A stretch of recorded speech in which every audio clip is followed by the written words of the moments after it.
L'anniversario del centenario della fine del primo conflitto mondiale a Padova si tinge di un significato particolare in una città che è stata teatro della storica firma che pose fine alla Grande Guerra. E Villa Giusti, il luogo dove fu siglato il trattato di armistizio, è stato uno dei fulcri delle commemorazioni di questi giorni.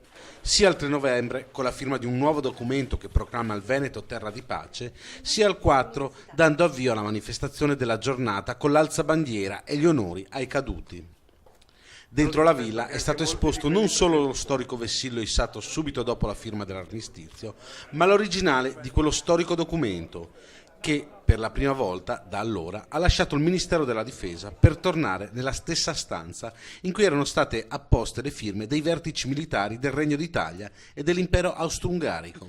Le celebrazioni si sono tenute anche nel cuore della città, sull'Istone, che ha ospitato la cerimonia militare interforze. Padova ha ricoperto un ruolo centrale nel conflitto del 15-18 e ha pagato un prezzo altissimo in termini di vite umane.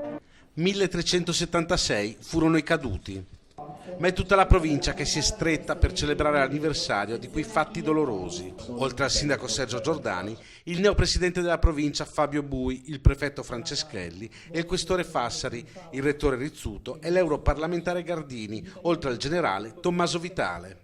I valori e la lezione che ci arrivano dal primo conflitto mondiale devono rimanere sempre un monito, è stato più volte ribadito nel corso della cerimonia, una lezione che si ha il dovere di trasmettere soprattutto ai più giovani.